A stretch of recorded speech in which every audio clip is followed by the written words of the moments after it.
Si ta richesse ne profite qu'à toi, alors tu es parmi les plus malheureux des hommes et tu te places sous un jugement. Sois généreux et Dieu libérera une grande grâce dans ta vie.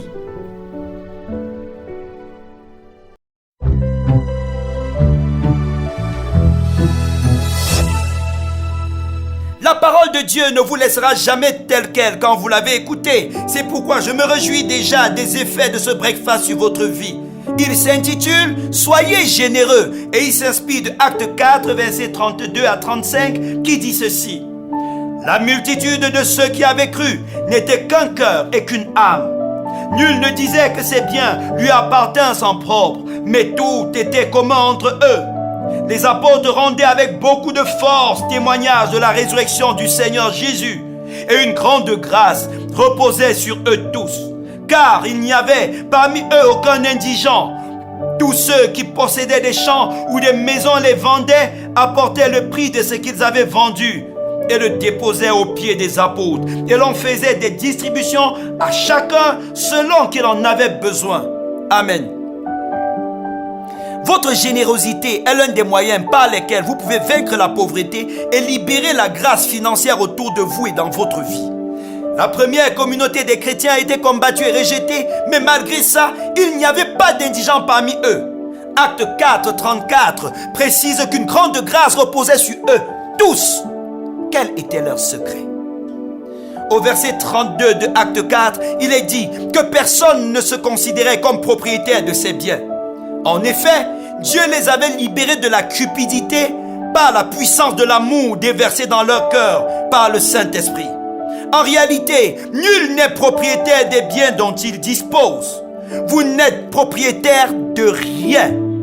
D'ailleurs, vous êtes conscient que vous n'emporterez rien à votre départ de la terre. C'est la convoitise, le désir de posséder et la séduction de croire que l'argent résout tous les problèmes qui vous aveuglent. Mais après votre mort, quelqu'un d'autre jouira de vos biens. Peut-être ce sera même quelqu'un que vous détestez et vous ne pourrez pas l'en empêcher. Pourquoi attendre que la mort vous libère de vos biens alors que vous pouvez dès aujourd'hui le faire de manière volontaire?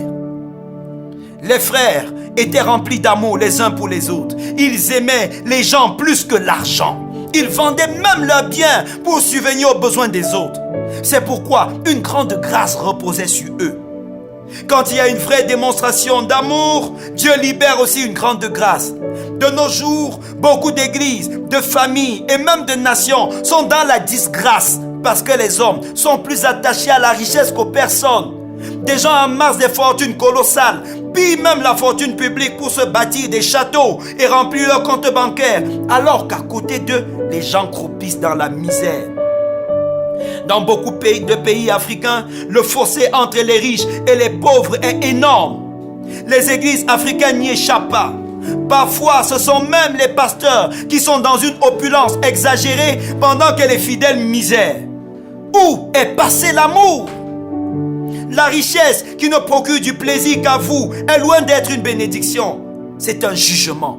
Libérez-vous de la tyrannie de l'argent aujourd'hui en posant un acte de générosité.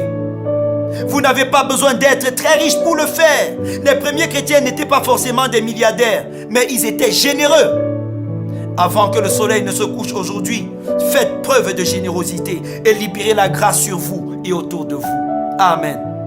Prions encore avant de nous séparer. Demandez à Dieu de vous donner un cœur généreux. Rejetez l'amour de l'argent avec toute votre force. Dites non à la cupidité. Commencez à déclarer après moi, l'argent est mon serviteur et non mon maître. Je refuse d'être dominé et gouverné par l'amour de l'argent, par le désir de posséder.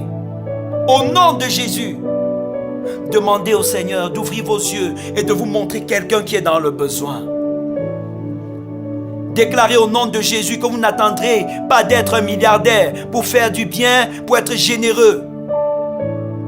Au nom de Jésus-Christ. Père, je prie afin que toi qui donnes la sémence au sémeur, tu puisses localiser la personne qui écoute en ce moment, multiplier ta grâce dans sa vie pendant qu'elle est en train de donner généreusement à quelqu'un aujourd'hui, au nom de Jésus. Amen. Demeurez dans une attitude de générosité. Que Dieu vous bénisse.